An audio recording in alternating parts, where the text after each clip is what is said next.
I'm not a masochist, okay? Right now I'm leading every poll, and in most cases big, and I'm leading Iowa, I'm leading New Hampshire, I'm leading South Carolina, I'm leading everything. That's good.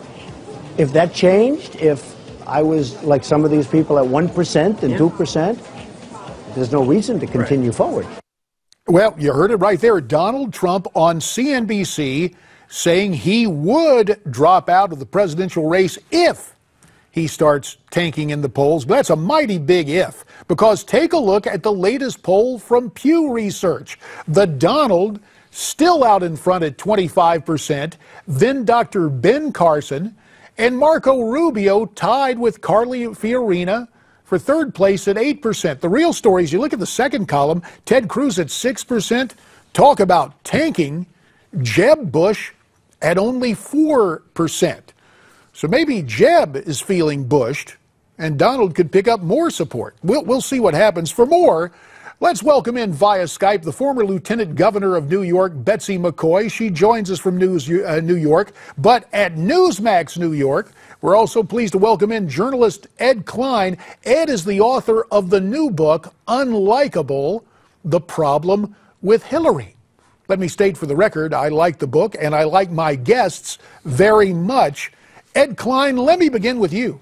You were on the phone with Donald Trump earlier today. What can you tell us about that conversation?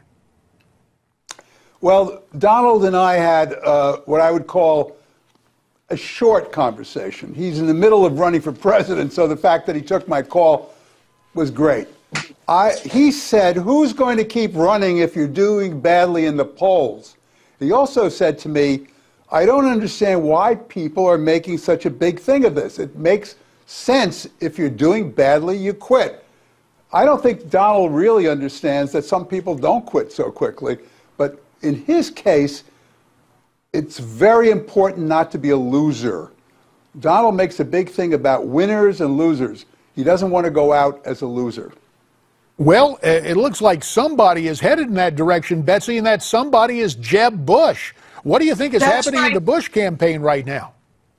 Although it's very early in the race, but there's no question that Donald Trump is in it to win it. By the way, I wasn't surprised he took Ed Klein's call. Anybody would take Ed Klein's call. That's just common sense.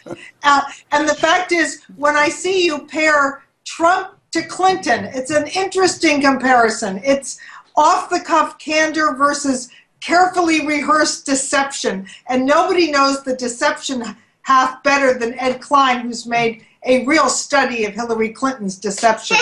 Well, talk about the perfect, and we can even hear a child who probably is reading Unlikeable squeal with delight about the revelations in the book. That's my granddaughter in town for my daughter's wedding. See, you're keeping it real, Betsy, and we won't say the child uttered on cue. That was just part of the charm there. But let's go to something less than charming, Ed, and that is Hillary's behavior and her demeanor and her campaign. What do you believe is the most revealing aspect of your new book, Unlikeable? What would surprise people the most, Ed? Well, I think what's so interesting in the book is that Hillary determined that she was going to keep Bill Clinton on the sidelines, away from the campaign, so he couldn't overshadow her or influence her campaign managers or interfere and say off-the-cuff things that like he did in 2008 and do harm. But as we've seen in recent days, this campaign has become so desperate that they are now rolling out Bill Clinton as a major, major part of the campaign. They've gone to the big dog and said, please save us. And there's a reason for that, apparently, Betsy, because we're now taking a look at the figures.